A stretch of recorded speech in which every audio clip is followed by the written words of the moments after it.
paragraph I liked here. He says, when I had my sheep, I was happy, and I made those around me happy. People saw me coming and welcomed me, he thought. But now I'm sad and alone, and I'm going to become bitter and distrustful of people because one person betrayed me. And this was after he got Wow. robbed, I believe. He says, so now I'm going to hate those who have found their treasure because I never found mine. There's a lot And of I'm going to people. hold on to what little I have because I'm too insignificant to conquer the world. So basically, what the hell's happening throughout social media? These people like hating other people that have something because they have not found theirs. I've been in the darkness for 40 days.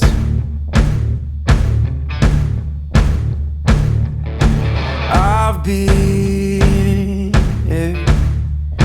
searching for holy flames, a sign to light up the way. So can you help me out? Can you help me out?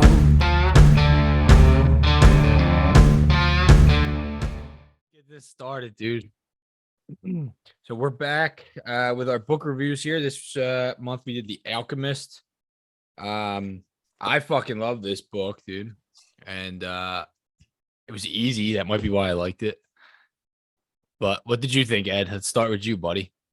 Like I said before, like when we were talking about it, like I read the majority of it the one day at work. And like it was one of the few books that I've read that kind of sucked me in. Like I just kept reading. Like I think I was working like a 14-hour shift that day. And in between like taking care of people, I was reading this book and like I just kept like I would like speed through like getting like somebody's vitals or whatever so I can get back to the desk and continue on reading, which like for me, like when it comes to like books, like it's just they just don't do it for me. But like this was one of the few books that I actually like was like kind of sucked in, like wanted to know like what this kid's journey was gonna like where it was going and like what he was gonna experience next. Bill, I think since you're the host, you should give a recap for our readers about like a broad summary. About the book? Yeah. So The Alchemist is basically about a kid that he was growing up in a town, I believe it was Spain that he was In originally from. Andalusia. And he had his parents had these own dreams of their own for him to become part of a church. Priest, I believe. What was he? Was he Christian? Was his family Christian in the beginning? I think he's Catholic. Yeah. Catholic. So in the beginning, his parents wanted him to do that, and he had different dreams. He wanted to travel the world. So in order for him to travel the world, he decided that being a shepherd would be, the best thing. And he said he had trouble. Went to his dad for blessing. His dad gave him, his savings. And the kid, coins, right? What's that? I think it was 3 gold coins or some rare coin. Yeah, it was the gold coins that he was going to give him for his future or whatever, and he let him do it. So to his surprise, like his dad let him do it. So he bought his first sheep, and he became a shepherd, traveled the world, or traveled through Spain around the same area just constantly. Really only talked to his sheep. And then he met an old king, and the old king told him, he should first he met the gypsy, but basically that he found his personal path and his personal journey, and his purpose. And he found that through talking to different people. One person, a king that he only spoke to once. And he told him that his treasure, or his personal, his personal legend was at the pyramids. And he had no idea where they were. He just knew what direction to go in. And then he gave him two stones. What that meant, Thurman and Uman, but they mean yes or no. And he was supposed to use them as omens if he ever was undecided. And then through that, he, almost wanted to give up a few times, and he had to go through the desert in order to get to his personal legend. And at the end of the book, he ends up back where he kind of started.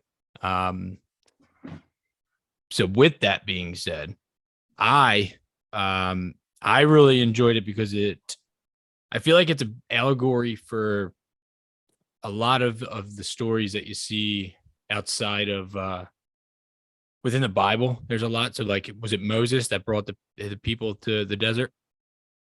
Was that the story there? Am I right there? Mm. Yeah. Yeah. So I feel like this book is kind of a lot based on that as well, where you kind of get comfortable in this world where you're kind of being told what to do. But in order to find yourself, you have to basically drop everything and go through the desert. You don't you can't just find your way and be granted this happiness. You have to kind of lose everything and fight through the desert of this emptiness of the unknown in order to find what you're supposed to do. In my opinion, that's where I think that the book is kind of based on that story. No, yeah, I mean, I agree. It's like I feel like when I was reading it, it kind of like at one point it made me think you, Mike, of like how you're Uh-oh. big into numbers, and like you could possibly use them as like your omens of like kind of like of like what's going on in the world type thing. Um, and like it made me like think of like how everyone is so engrossed in like their phones and computers, and like nobody's really paying attention to like the universe and like the earth and like what's going on around them, and like looking for signs to either help them progress in life or signs that like will show them like, yo, like don't go down that path, like something bad could happen. And like, but they're so engrossed in these technology that like they're not aware, they're not paying attention to what's going on around them. Yeah, that's a good point. And how about the guy at the end that after he beats the crap out of him, he laughs. He's like, if I just followed around dreams, I would have wound up in Spain digging at the foot of a church for a big treasure.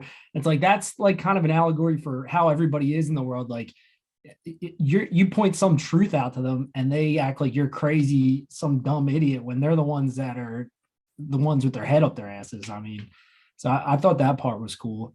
Isn't that what the Alchemist says to him too? Doesn't the Alchemist actually say that to him? Well, that the Alchemist, when he gets beat up, he realizes for himself that like that guy saying that to him reveals where his real treasure is. He doesn't ever see the Alchemist again after he gets beat up. So. Right, but before that, he says, sometimes when you find the truth in your heart and you try to express that to everybody else, he does, everybody else sees it as crazy. Yeah. So sometimes you need to not speak, because people will not believe you. There's a lot of good one-liners in the book. There's a lot.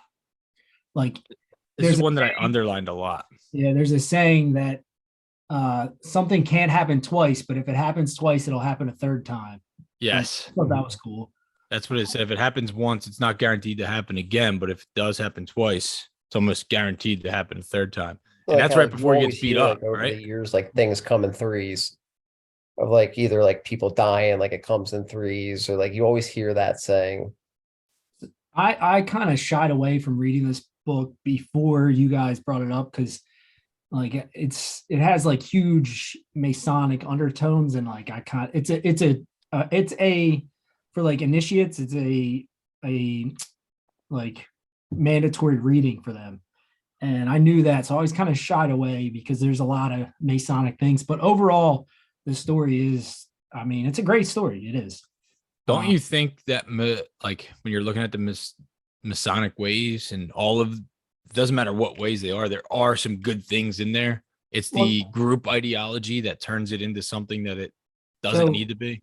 Yeah, obviously there's truth in a lot of what they do. I have more, I mean, honestly, the lower Masons I have no problems with. They're just normal people. It's that their leaders and whatnot pretty much run the world, and they have a philosophy that their hidden knowledge should only belong to them and not be taught to everyone. And I find that fundamentally wrong. But like the whole story is so the Masons, they base a lot of their beliefs in the Old Testament, and there's a lot of Old Testament undertones in the book. Like Melchizedek is the king of Salem in the Bible, and they believe that he was like, so Masons, not in the Bible, they believe he was like brought to earth without a mother or father, and he was the first king of Jerusalem, which is Salem.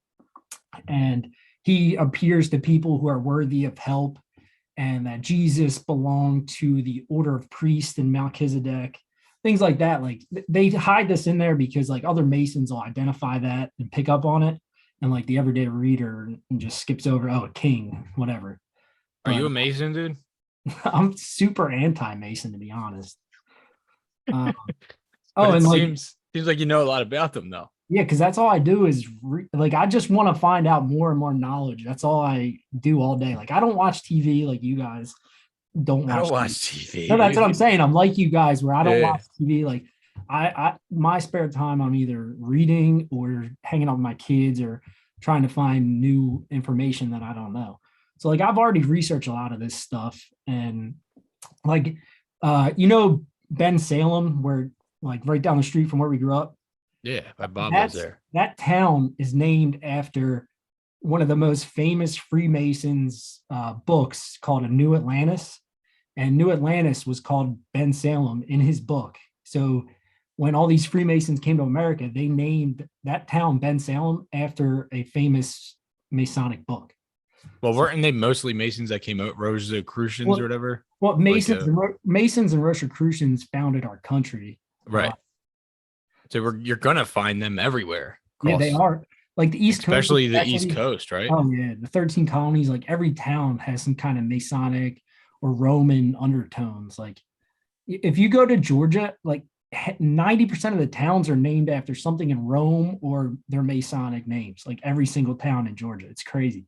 Even Atlanta is named after Atlantis. Like the whole, it's crazy, man. And then the biggest undertone for the book is that the universe, if you want something hard enough, the universe will work for you to help you get it. That's a new age teaching called the law of attraction. And that is like a huge Masonic thing that the whole book is based around. So yeah, but the one I liked about this, like, did you ever see The Secret? That book, it's called The Secret. Everybody used to like love it. That one's like, if you wish for it, you basically get it. Yeah, that's the law of attraction. Right. The law, I think that's what the book's about. It's called The Secret, and it's the law of attraction, and they have a documentary on it too. Yeah, that's on the book. What it is. But the problem with that thought process or that philosophy is no action. Yeah. Right. Where in this book, where I liked where they used that philosophy was that you have to work for it. Very true. And that a lot of people may want something, but they're too comfortable. Like the guy that owned the shop, the crystal shop. The crystal shop. He really he had an idea, and the universe was trying to help him achieve it. And he just was not comfortable going out and doing it. And at the end, he's like, we both know, even though I have the money to do it, I'm not going to Mecca. We both know that I'm not. And then that's how he leaves him.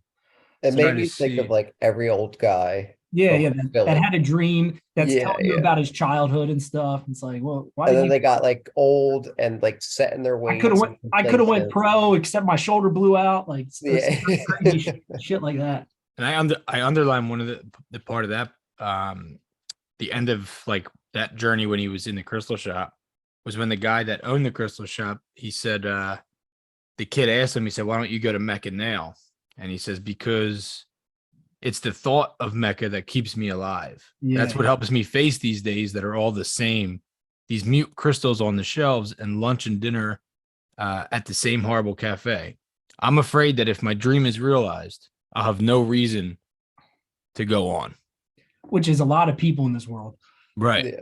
So they don't want to go get it because they don't know what's after that. You know, that you just keep dreaming and dreaming and dreaming. And what's after that? And you know what's crazy about us three is like, first of all, you two got up and moved because you wanted a different life. You didn't just stay in Philly and live like most of our friends. And I think that's why this book kind of reaches a place in your heart, because like you're kind of living this right now. You put everything out there to relocate and try to achieve something different. And like so when I first started working, I went through like 3 or 4 jobs, and everybody was like, dude, why do you keep quitting? It's just like, it wasn't a good fit. And now I kind of have a job that I always kind of dreamed I would have, where I travel a lot. I get to see a lot of different places. And a lot of my friends are now jealous of me. But I remember when I was young, like I didn't just want to stay at a company that I hated work. Like I wasn't going to sit in an office and do bullshit work in a 2 hour drive from my house, which is one of the jobs I had. So I always looked for something better. And when it fit, I haven't looked for another job since. So like I think a lot of people get stuck in their lives and are afraid to do something else. It's comfortable, man. Like, dude, when I moved here, leaving the banking industry was like that's all I did. I'm doing something very similar, but not Yeah, big but in corporate. you also left your family, her family, people Yeah, that it was tough, could dude. help you watch your kids and stuff. So like you risked a lot, and Yeah, bro. I was a lot living of in the people want to desert do for a long time. it. That's really what it is. But that's why it does hit home because that's what it is. I know, that's what I'm saying. Yeah. Here's like the desert, dude. It's like you have no idea what's going on. There's things that happen to set back. Like you think you're kind of on the way. Like at one point, he's like, I'm only 2 hours away. I know that. And bad things keep happening. And it's like, am I supposed to be doing this? What And meanwhile, all of those steps are literally like it's just the you journey. have to do it. Yeah, it's the journey. It's these So, are learning opportunities. so this is what I wrote down after I was done reading the book. I mean, it should be obvious, but the treasure is really everything he learned on the journey through the book. And even though he got the treasure in the end, that's not the valuable lesson that he was meant to learn. So if the treasure was what he was supposed to find, they would have just sent him to the church in Andalusia, and he would have never went to Egypt. So he was meant to go on this long journey and then come back and find it. So the overall message of the book is like your hardships and things you learn, that's the treasure. Like you take that with you forever. Yeah. And eventually you'll realize that is the value of doing things that are difficult. Yeah, and to live in the moment. Yeah. And I think it's a lot of things a lot of people probably don't realize, but it's called The Alchemist because he becomes an alchemist. It's not that Correct. alchemist is teaching him things. It's not about that alchemist in the desert. He is the alchemist. Correct. Because at the end, he like the wind and he talks to the sun and like. But yeah, the whole time you're reading the book, you're thinking like this guy that he just met is the alchemist that the title's about because of all the wisdom he's sharing with him and stuff. But no, he becomes the alchemist. So, correct. I'm with you. And then another part that kind of hit home with everything going on is he says he was sure that it made no difference on which day he appeared, for every day was the same. Each day was the same as the next. It's because people fail to recognize the good things that happen in their day, in their lives every day that the sun rises. So like you're saying how the journey was the real treasure. It's learning how to live in the moment and face whatever is coming up and just stay on that journey and don't shy away from it. Yeah, because you can't grow as a person if you don't have difficult new experiences to go through. I mean, if you're just doing the same job all the time, or not the same job, but if you're just living the same daily life that's not difficult, like the guy in the crystal shop, then you're not growing as a human being. And that's another message that the book is trying to show. No, And I definitely agree. Like you see so many people that are like either they're stuck in the past, like woe is me, this happened to me, this happened to me, or they're too worried about the future and like what's going to happen down the line instead of focusing on the now and trying to better themselves right in that moment. And then there's zero growth and they're never going to achieve what they want in the future. Well, that goes back to that episode we did on the victim mentality. Like people would rather be the victim than learn to cope with it and rise above the bad shit that's happening to them. yeah, and with that being said, the other line that the other paragraph I liked here is he says, when I had my sheep, I was happy and I made those around me happy. People saw me coming and welcomed me, he thought. But now I'm sad and alone, and I'm going to become bitter and distrustful of people because one person betrayed me. This was after he got robbed, I believe. He says, so now I'm going to hate those who have found their treasure because I never found mine. There's a lot and of I'm going to hold on to what little I have because I'm too insignificant to conquer the world. So basically, what the hell's happening throughout social media? These people like hating other people that have something because they have not found theirs. Yeah, there's a culture of people like that who hate successful people or hate people that are happy just because they're not. Yeah. And I think towards the end of the book, they started talking about like how when you realize your personal legend, it's impossible to let go of. You're always going to know in your heart that this was something you were capable of. But now, so you either can go and keep chasing it, or you can sit there and live like that. It's like you can't forget that when you had that realization of what you are, who you are, you can't let it go. Like you can't go back. So if you want that knowledge and you finally find it, you have to pursue it. Otherwise, you're going to sit there and dread because you know what it was, and now you can't. You have to think about it. It's in your heart, which goes right back to that. What you got for us, Ed? Anything else? No, I mean, like I said, like I really enjoyed the book. When we picked this to get back on, I was excited because, like I said, I read most of it at work, but I never finished it. We had like a little box at work that like people would like put books in, take books out, stuff like that. And I never got to like finish it, so I was glad to see like how the ending was. So there was a Mason working at your place, dude, that was trying to recruit. Probably Is that what you're telling us? They probably took it. Is that what happened, dude? Were you being recruited for the Masons, bro? I mean, Phil, if I was, that they didn't give me what I wanted. did you get kicked out of your Bible reading group, Bill? Nah, I didn't get kicked out, dude. Still doing that? I just stopped like 3 weeks ago because I started coaching Liam's basketball team, which is on the same night. How'd that go? What, basketball? No, how's being the only non-Christian in the Bible reading group? I don't know, dude. They never really tell you the truth, I bet if you asked them, they would. I do ask, and they're like, it's cool, dude. I'm like, no, I know you guys don't think that, but I keep showing up, dude, because I probably talk the most. Oh no, not you. I think I do. I definitely talk like the most in that group. Now they can't hate you for like being a part of it, and like they should actually enjoy that part of you.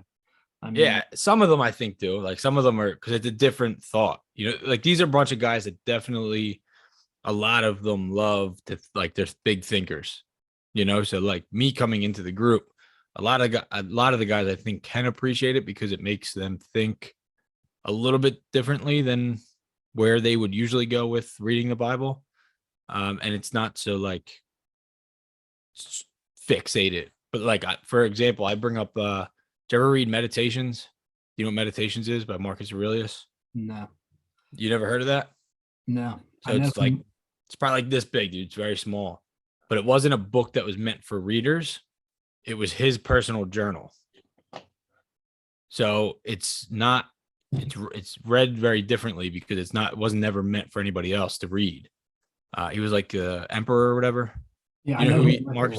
Of course, I know who he is. Yeah. So it's his personal like journal. So I bring that up. It's like one of the bigger books in what's that, Stoic philosophy? This Stoicism. How do you say that word? Stoicism. Stoicism. I always want to say Stoic for some reason, but yeah. You are the dumbest guy in the room. So that's right, dude. So that's where that book, and I kind of mentioned that book, like things in there that are very similar to things in the Bible. And like, he's like that. And he always says like, that's Stoicism. I'm like, yeah, maybe. You know what I mean? Like they know, and that's probably not very, they probably don't like that a lot in Christianity, like to go outside of. Honestly, if they're letting you say whatever you want, I mean, it seems like a fair group to be a part of. It is. You're still involved. It's definitely a fair, like it definitely, it's not like they like, they didn't throw me out. At all? What? Do they gang up on you or anything? No. Yeah, that's cool. No. Oh, dude, I'm insane. And you're just taking over the conversation. And I take it over, dude. Like they got nothing to say. And I wish a lot of them would share a lot. So what really happens why I talk that much is because we'll bring up a topic like they're reading Romans right now. So it's literally we're reading the Bible. That's cool, And man. I would do that with us. it's fun, dude. Like that's fun. But the thing is that when you read it, so we'll sit there and we'll actually read like Romans 1, right? And that's it. Oh shit, you're reading it live. Like you're not recapping it. You're reading No. and discussing it. Yeah, like dude, we've been doing it for weeks, and it's literally Romans 1, and that's it. And then we talk about Romans 1. Oh man. It would be cool to do a recap. Like you take notes Yeah, no. They do Romans 1, and then we literally like talk about it. But they have another book that they read on top of that where I don't read the book. It's another guy's I gotta find the guy. It's another guy's interpretation of each one that they're reading. And I don't want to do that because I want to figure out my own. I mean, that's what I said to you before we started this is like, I don't want somebody else's ideas like influencing my perception of what I'm reading. Correct. And I have no problem reading it afterwards. Like I would read it after I read Romans to get an idea of what this guy thinks, because he obviously thinks deeper than probably most of us that are in that group. Yeah. I don't think I have it sitting here. I forget what the guy's name is. What version of the Bible do they read? Everybody has a different one. Oh, that's not cool. No, so like you'll be sitting there reading it, and it's different, yeah. And it looks so much different. And I'm like, I even bring that up, like the words, like your Bible said this and mine said this, and this word means two different fucking things. So like, which one's right? You dropping the F-bomb in the middle of their Bible reading, bro? I might, dude. I do tend to say it a lot on here, so I don't know. I might keep it a little more professional though, because it is in like my work too. Yeah, so I'm probably, a little bit more. You should drop this nugget. Like, what for all you King James version readers? He was a Rosicrucian Freemason king, right? And see what they believe. See if they think he was. Was he? He really was. Like, it's not like up for debate. And the guy that wrote New Atlantis, the Ben Salem book, he translated that version of the Bible. So like all the words you're reading, it's written kind of like Shakespeare, the King James version of the Bible. He wrote that Bible in like an elegant way. He was best friends with King James. So a Freemason is what I'm trying to say. So. But that's also where I'm at with Zoom the Bible. Call Mike next time you go. Zoom call Mike and have him sit. Like, I got a guy in Philly that sitting there. Like, you do know that guy was a Satanist, right? Like, it is like it's funny because people that read the King James Bible act like it's the best version of the Bible, and it's just so ironic because of the history of it. Like, I have both. I have the King James and I have. No, it's good to read it, but like. That Bible's heavily coded, man. Like lots of numbers in there. Yeah, I don't want to go into the numbers, but yeah, heavily. Like, for example, the verse in the King James Bible that talks about 666, where he says 603 score and 6 or whatever. That if you use gematria of that verse, it comes out to 666. The way they wrote it, which we've gone through the gematria thing, remember? Yeah, I know the gematria stuff. It's just like that's the kind of stuff that they throw in the Bible. It's just the Bible's like the ultimate truth, though, dude. I mean, that's my thing. It's like, well, I agree that there's probably a good translation of the Bible. I just don't have it. Like, I would love to read it. Well, isn't that why like priests and things used to be looked up to all the time because they were the only ones that could actually read it because it was in Latin or whatever? Well, that and most people didn't have access to a Bible before the printing press. And most people like you and me probably wouldn't even be educated because we're just common serfs, laborers or whatever. So we wouldn't even physically know how to read. So that's another thing that they had that we didn't. So a lot of poor people put their kids into the seminary to be priests so they could be educated. So that was the only way to really become educated. Yeah. What's the difference between educated and indoctrinated? Nothing. I mean, who's your teacher, I guess. You got to learn yourself, right? Yeah. It's a scary world, dude. But I love it, man. You guys need to You know what figure they out. call that? You know what What? they call that when you're a self-taught autodidactic. I heard that word before. If you're out trying to learn everything on your own without a teacher, that's what you're called. And you're using life as your teacher. Yeah, but also you're reading books and interpreting yourself, and like you're not taking someone else's interpretation and using it as your own. Don't we do that no matter what? Well, I mean, Kinda. like if you read the Bible without someone telling you what to think, you'd have a totally different interpretation. You know what's weird, dude? I would like to read. Rick Rubin. Who's Rick Rubin? I don't think so. He's a music producer. He produced. Oh, for like, yeah. And he produced for like, it's kind of wild because he did like Red Hot Chili Peppers and Kanye West, Jay-Z, like Sure. all over the place kind of music. I thought you were going to talk about a book that. Is that the Well, the he old just guy? wrote a book called Creativity, and it's about how like they were asking him about like where does creativity come from, and he started out by, I was listening to a podcast with Huberman. You ever listen to Huberman's podcast? He's like I don't have time. No offense. I just. pretty good podcast. You do a lot more reading. I do a lot more listening to podcasts. But Well, that's cool too, because you can do that while you're doing other shit. Like I can't Correct. read a book while I'm doing stuff. So yeah, it's Right. tough to read a book while you're doing stuff. But in this interview, he says that like, as a child, you know, a lot of kids, why they become like musically, or why they find something when they're a child is because they don't have a perception of anything. They haven't been told how to communicate yet or do anything. So like most of us adults, our voice, like even the tone of our voice is not our real voice. This is something that we've been kind of taught to speak with. And Yeah. as a child, you're able to use your own voice.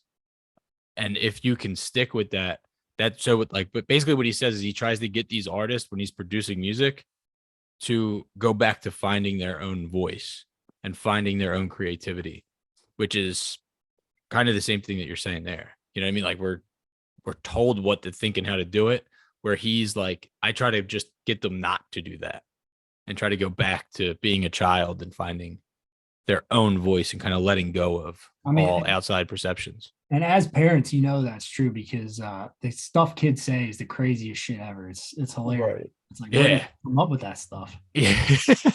And then they learn what not to say, you know, because we're constantly telling them, don't say that, or, you know, or we laugh at something they do. And then they just constantly do that thing over and over and over again because they know that you're going to laugh, you know? Sure. It is kids are crazy. Yeah.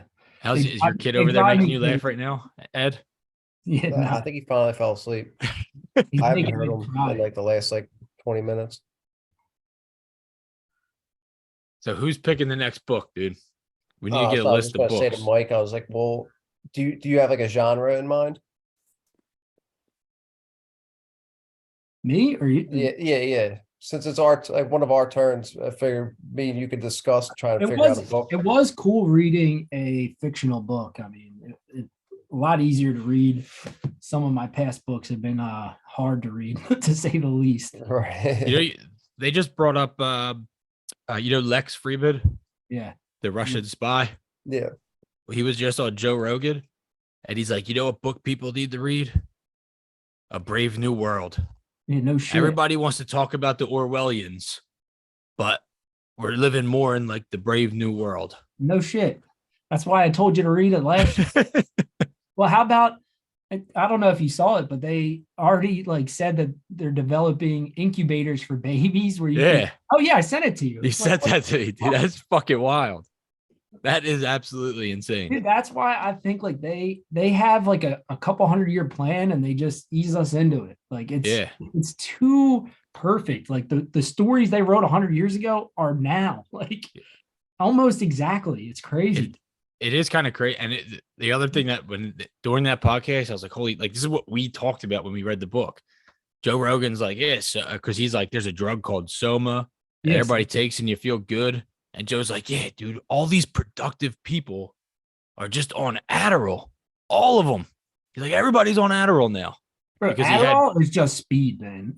Well, that's what he said. He's like, they're all on speed because he had Portnoy on, Portnoy and huge druggie, man. He's on coke all the time. You can Bro, just he's like he on Joe Rogan's thing, he's like, yeah, I was told not to take as much because I won't stop talking. And Joe's like, Joe's like, how many did you take now? And he's like, 2. And he's like, 2 what? He's like 60 milligrams. And he's like, dude, I don't know. I just can't find my edge without it. Yeah, dude, that dude is gonna blow up and be hugely fat when he stops taking that shit. Cause you can't take that forever, man. You'll just melt. Like And just eat mad pizza. Yeah, that's why he's so skinny, man. He pops a couple of those and eats pizza and he's good. Hey man, I didn't know he started with a newspaper either, which is kind of crazy. That Barstool was a newspaper. Yeah. So it's working for him, but at You some know point it's you know gonna what's a crash. good book we could read? This is like a mandatory high school reading, but Fahrenheit 451. It's another like futuristic book. Fahrenheit. That was one of my books I was supposed to read back in high school. Yeah, you I probably don't think I actually read the whole thing. I think I like cliff noted it, to be honest with you, because Exactly. it was like a last minute thing. I had to like do a report or whatever the fuck on it. exactly But probably got some pretty girl to help you with it or something. 100%. I'll smoke I you. didn't do Help shit. her. I didn't do shit in high I'll school. smoke you up. Yeah, that's exactly Probably. what I think those were probably the exact conversation. It's so bad. I'll smoke you up. Never heard of this book, so that's the Oh, problem. You really? don't go to high school. Yeah, I was gonna say, where'd you go to Lincoln? Where'd you go to high school? Washington, dude. You didn't go to high school, basically, is what No, you're I saying. didn't go. Yeah, Yeah. he didn't You go. The last mandatory book I ever had to read that I can remember was Holes. Oh my god. Was That's that how- 4th grade, man? Like 6th grade? Probably, Yeah. probably, dude. Like I never read books, man. Which You know which is what- pretty cool because Liam reads all the time. Like we have Liam reading all the time. You know what's a He good probably reads better than me. a good book from middle school that really got me into reading was The Outsiders. I think I was supposed to read that one too. I'm sure you were. It's like every middle school in the world. That's like the gags, right? Yeah, they have gangs, like one of the most lovable characters dies, obviously. Yeah, which is like Every pretty good story. Yeah, you know they have to. Gotta here's get that another- emotional connection. Here's another thing that when you start reading, you notice is if you ever see anybody with the name like JC in a book, like John Caulfield or something like that, they're gonna die in the book, or something terrible is gonna happen because it's the Jesus Christ code. So like if you see somebody with the initials JC start it and they're the Like main Jiminy Cricket. No, like the main character, his name is JC. I'm just saying, Jiminy they're gonna Cricket, die. dude. That But was yeah, he Jesus was the- Christ. That's yeah, your he was the- conscience. He was the conscience, so that is why he's Jiminy Cricket. But he didn't die, is what I'm saying. Like Well, there's he a was his reason he was conscience. JC, but yeah. But yeah, I didn't really think of that. So if you start reading a book and you notice the character is John C or something like that, the dude's something terrible's gonna happen to him. He's gonna probably be like killed. So How did you realize that? read a lot of books and the characters were always JC and shit happened to them. So don't name your kid if your last name's anything with a C. Don't name it Yeah, something that begins with a J. Is that what you're saying? I'm saying it. I agree with you, dude. I know Or that just you don't are put 'em in a very. book. Don't put it. I'm gonna pay attention to that. Is there somebody named JC in Fahrenheit? I don't remember. I haven't read it since high school, but The only thing I remember from the book is like they like burned books, like books They were like did. outlawed. so instead of having a fire department, the fire department actually burned books, like something like that. Like they went in something and along found those illegal lines. books and burned them. I'm down, dude. Let's do it. Wanna Is do that another? one? It's got to be an easier one, right? Since It's it was easy, a- man. It's Yeah. like a 10th grade mandatory reading book. Mm. so it's right up my reading level. I don't know. It might be a little bit hard for you. I'm sure you could listen to it though. Dude, this book I listened to and read it at the same time. Yeah, I don't know that's- why I like doing that. Yeah, it is cool. It helps you breeze through it a little bit better. It allows me to focus and like zone out outside noise. I like to put Yeah. on like some kind of relaxing music and read, but that would probably be even better. Put on like someone with a good voice reading it. Yeah. Even And, better. and you can put it on like it's crazy because when I read, like I can't read, or if I listen to it and just listen to it, I have to do it at like Yeah. one speed. But when you're reading with it, I You can can- like double it. Yeah. You can go like faster. It's so weird. Well, that's my biggest thing about listening to books is they're way too slow read. Like it's Yeah. I gotta put But up you the- can't speed it up unless you have the book in front of you. If you have the Yeah. book in front of you, you can fucking speed it up and you can pay attention. But So you I- can't just I've done listen. that. I Like was I've a- sped it up and like listened to it while I was reading. Because gotta like read That's the one only day way to my do wife it. was listening to a book and like she'll listen to it without reading a book. She'll listen to it at like double the speed. And I'm like, It's how are you even impossible. catching anything they're fucking saying? so what'll happen is she'll get like the gist of it, but she's gonna miss like little things for sure. Like she's just it's like she said she's been doing it for like a long time. So like she listens to it like the way she would read it. So like she's like, I'm listening to like everything they're saying. I couldn't I do was like, that, I man. couldn't do I that. tried, but it goes way too fast. You know what book I listened to? So I ran like a half marathon last year. So I used to listen to books when I ran, and I went through the Odyssey by Homer. Mm. That one, so that's hard to just run and listen to, but it's also too freaking long to just read page by page. So Yeah. Isn't that a hard read? it's definitely hard, but there's enough in like when someone's reading it to you, you get the gist of it. And that's a book you probably don't need every little detail of. Yeah. When I ride my bike, I listen to both Goggins books. Yeah, that's a good thing to be reading it while you're exercising. Yeah, bro. But the best part about the audio is it's a podcast in between each chapter. Oh, okay. So like he has somebody interview, like the guy that's reading the book interviews him after every chapter What was it like running on 2 broken feet when you couldn't breathe? And with 2 bad knees. Yeah. He's like, you know what? You just keep going. the true part about that is like it's a lifestyle. Like if you want to be healthy, you got to just have that mindset. If you want to be Well, he's obese, too deep for me. No, he is way too deep. That dude's probably on some Adderall as well. I mean, Well, they talk when he talks, he's like, dude, I can't do it. Like he's like, I want to stop every day, but I can't because there's so many other people relying on me to keep going. but another thing is like when you build up something like exercise, you don't want to lose it because it's so hard to get to that level again. To get back. Yeah. So like if he stopped, it would probably kill him, like his soul, because it'd be so hard for him to make it back to that. That's what he said, dude. In the books, his knees, the dude has no cartilage in his fucking knees and he's still running miles and miles. Well, the good thing about that is you can't make it any worse if you got none left. So Yeah, there's nothing in there, dude. That's what The only bad thing is his bones are just rubbing together. Yeah, he's gonna constantly. have a double knee transplant and never be able to run again. he already had surgery on him and shit, Oh, he dude. I don't did? know. Yeah. But it's just wild just to know that, like, but that's his main point is like, it's all like for him, it's his mind. Like, I need to beat my mind. Anytime it tells me no, I got to keep going. But I feel like there's a balance there. And it's like your mind's probably telling you to stop too because you're going to die. well, my thing is like they could, like our culture, they could teach that shit in school, like at least be more motivated. But there's so many people now that are just okay, like cruising by, taking what's given to them. Where like you go to places like Japan, everybody is respectful. They don't have any crime. They live a certain way because it's all taught from a young age. You can't even go into neighborhoods in Philly and every city in the country, and you don't even find litter on the streets in Japan. It's just like a culture thing. It's I don't know. Dude, you want to know a good documentary if you ever do watch anything? Iraq. It's called Iraq. And I don't know, I forget what else is in there, but it's about Iraq. It's about 6 episodes. Where is it? And it's about America versus Iraq. Oh, is it and Netflix or where? I have this I got to figure out where it is. I don't know where it is, dude. You have to Google it. I have this super box that I got from Amazon. It was $300 and I get all the channels and I get mad movies and stuff. You just steal everything, right? It's basically stolen. Yeah. Yeah, but I paid $300 for the box, dude.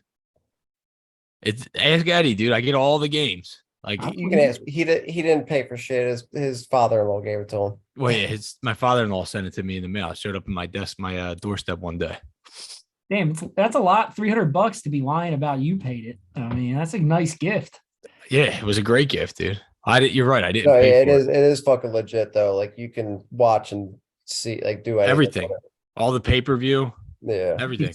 Can you send me a link? I'll buy that shit. Is it like a Yeah. Roku? It's Way like better. a little box, dude. It's just it's a like box. a box. Like and it's like this thin and about like that big, and it's got like two antennas on it, and it's got like almost like a gaming controller or a regular remote that you comes can with two operate it things. with. And all you gotta do is pretty much hook it up to your Wi-Fi, and What's That's it? it. What's the picture like? It's it's fine. good. It's just like It's everything just else. like a Fire Stick. Yeah. Yeah, you got to But see you it. get literally every game. Yeah, And you the get reason anything, the reason he anything you sent could it to me was possibly because think of, you can watch. Yo, yeah, and cut this out of whatever you post on the internet. Don't put this part in there. yeah, Yeah, we'll put it in there. Why? Because we're gonna get arrested. I no, mean, but they might freaking go on Amazon and ban that shit. exactly. From this podcast. Called You dry never know, snitching. man. You don't want to be a snitch, man. Dude, but I don't know how they get it on Amazon. Like it's just on Amazon. Because nobody's told on them yet. Well, that like Amazon is like they have their own stuff, but they're also like a third party. Like, Oh yeah. you know what I mean? Like they don't. It's not like they make these things. Like they just get it from somewhere and bring it to you. Yeah, the reason that he sent it to me was I forget it was like something about the Eagles game. Like Krista would say that we couldn't watch it, wasn't on the TV, and then that showed up at my doorstep. I was like, this is all like dude, last year I didn't watch any games, only the ones that were on the main channel. This year I got to watch them all. You ready for the Super Bowl? I'm ready for the Super Bowl, dude. Yeah. I'm ready. You know, this one's a little weird because like last time it was like I hated New England. You know what I mean? Like this one, I'm kind of like, I hope it's a great game. Yeah. We'll see what they have scripted. It'll be good. It's got. You think it's scripted, dude? I think anything that makes that much money, it has to be. I mean, think about there's so many coincidences in this one. You got Andy Reid, the brothers. It's huge. I think it's a huge script. Serini got fired from them. Like, there's just so many. So many storylines with this one. You know, Well, the one script I seen on someone leaked a picture of like the script on 37, 34 or something. Yeah. So if that's legit, it got taken down. I went to go find it and send it to my dad, and I couldn't find it again. They're not stupid enough to now keep that as the score, but I'm pretty sure it's scripted for sure. Like I know you believe that. Without a doubt. There's a lot of numbers involved in football. So Mike's sitting there calculating. Dude, I first of all, the biggest sign that the shit is scripted is like shit teams like the Browns don't ever make it to the Super Bowl. They don't get anybody good. Like they clearly want the money involved. Like they don't have shitty team, like not shitty teams, low viewership in the Super Bowl. It never happens. Like it's always LA, New England, like it just the money part I think is definitely controlled. And then like probably is. How about a couple years ago, the Saints, the dude remember the Saints guy was about to run in for a touchdown and he gets hit before he catches the ball. The biggest pass interference I've ever saw. The ref is standing right next to him, no flag.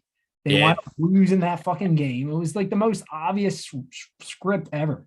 It's just weird. Like, how does it never get like leaked? Somebody. No, it does all the time. Like, so Larry Johnson is an ex running back. He says the league's been scripted forever. What's that little dude from Chicago? He was a running back. Oh shit, what the hell is his name? Real little guy. He said, dude, when you're drafted in the NFL, you sign your first contract, you have to sign an NDA that says like the league is scripted and you can't tell anybody. And he came out and said that in front of everyone. Is it Cohen? Something Cohen. Can you Google it right now? I know who you're saying. Oh, yeah, I got you. I know Cohen. He was like, it was a NFL is scripted. Just put in, I don't know his first name, something Cohen, NFL is scripted. Starts with an M or T. Is it Tariq Cohen or something? Tariq Cohen, I think it is. Tariq Cohen, yeah, football running back. Yup. Tariq Cohen. I was thinking Malik, but I think it was Tariq. Yeah, people say the shit's rigged all the time. There was a dude that called into ESPN and they were on a live show. I forget who he was. And he's just like, dude, we didn't run this defense all year. Then in the Super Bowl, we switched to this defense and we lose by 30 points. Like, it doesn't make any sense. Nobody knew what they were doing. We're getting like, he's like, it was rigged. Yeah, I mean, and I was listening to another like clip on a podcast. It was Stephen A. Smith on $1 Million Worth a Game with Gilly the Kid and Wallow. Mhm. And he's like, dude, we love your show, man. Your show's great, but you're always on the Cowboys' dick. Like, we don't like the Cowboys over here. And Stephen A's like, dude, you guys think I like the Cowboys like that, but I'm more of a ratings guy. And there's Cowboys fans everywhere. Yeah. The Cowboys do everything but win. They sell merchandise, they sell tickets, they sell. They just don't win somehow. But he's like, if I'm around people, like there's the ratings show, I need to like the Cowboys. I was like, holy fuck, did you just say that? Yeah, I mean, that's the way the world is, man. You usually don't say that, though. I mean, dude's getting old, so he's probably like ready to, get out of there. But it's kind of wild to think about. Like all the people that you love as far as broadcasters, it's fucking all fake. It's They're all all ratings. They're all sellouts. Yeah, for anything. Yeah, For all of it. But you're still going to watch the scripted game, right? I mean, maybe. I'm not like, because it's the Eagles, I'll watch it. But like, That's another reason why I think the Eagles are going to win, because like on like every sports talk show, it's Jalen Hurts isn't good enough. Like it's like the Really? underdog story. Jalen oh, Hurts. and there's gambling involved now, so it's 100% fucking rigged. Oh, yeah. Dude, Gambling, there's definitely. too much money involved. Yeah, at work the other day, we were talking about sports and like how South Carolina doesn't have like a professional team. And I was like, dude, maybe one day Greenville at some point might, dude, because Greenville's getting fucking huge. Like we're growing at a capacity, like it's going to be a major city one day, dude. Like it really will be. And they're like, nah, no way, dude, because of this and that. And I'm like, dude, like the only way that it would come here is if gambling was legalized in South Carolina. Until that day, you're not getting any sports teams in this state. Because everybody wants the gambling. They're like, what the hell is gambling got to do anything? I was like, one, dude, like, you tell me the last game that you watched that you didn't have money on that wasn't like your team. And they're like, yeah, I guess you're right. I'm like, yeah, dude, like gambling makes the sport that much bigger. People invest more into a game when they have money on it. And just think about how many plays just don't make any sense that happen. It's like, why would he do that? Like, why would he throw the ball from the 1 yard line instead of handing it off to yeah. I mean, that does make sense. Lynch. If you think about it. Like Lynch. Right 3 before plays like in the a row. Eagles won the Super Bowl, like a couple years before that, they legalized sports betting, and all those casinos started popping up. Parks, fucking Live, like all these casinos started popping up left and right. That's the truth. So this is my take. Like, don't invest too much into it, but just watch it for entertainment. Like, don't like. I know people that cried when we won the Super Bowl a couple of years ago. Musgrave. Yeah, like, don't invest your life into it, because like, what if it's all just a script, man? Like it's like kind of fucked up. Yeah, it is fucked up, man. Like I was talking to it. So when I took Liam, his baseball evaluations were yesterday, and we were standing in line for him to his turn. And right behind us were I was in my Eagles jacket, and the two guys behind us were in their Chiefs jacket. So we're talking, and he's like, hey man, when I lived out there, he's like, it's wild. Like I was so invested to the point where like I probably wouldn't be standing next to you right now. Yeah, I was like, yeah, I'm the same way, dude. But like honestly, it's way different now that I'm like I don't care as much. Like I enjoy the game, but there's no emotional attachment like at all anymore. Like I just don't have it in me. People killed Giants fans at Geno's one year because I remember that. In the line, they beat him up and he died. Like, what the fuck? It's wild, dude. It's fucking wild, dude. And I was that guy.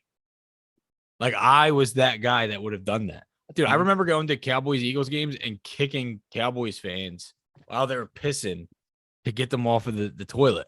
Yeah. But I did it because everybody around I probably thought was like, dude, they're gonna think this is cool. Yeah, exactly. Let me kick this guy in his ass. And he's just trying to take a piss. Cool. Yeah. Everybody was like probably cheering and I don't know, dude. But it was just wild. Yeah, I was just blacked out. Shit in a Mets fan's car. In his fucking driver's seat, dude. Yeah. Took a shit in it. Just imagine coming out of a game and you have fucking human shit in your car, bro. Unreal, man. Unreal. Yep. And that's why we're sober. You know? so we don't shit in anybody's car anymore. Right. Talk about the Alchemist to shitting in somebody's car, dude. That's a good way to end the Alchemist. Oh,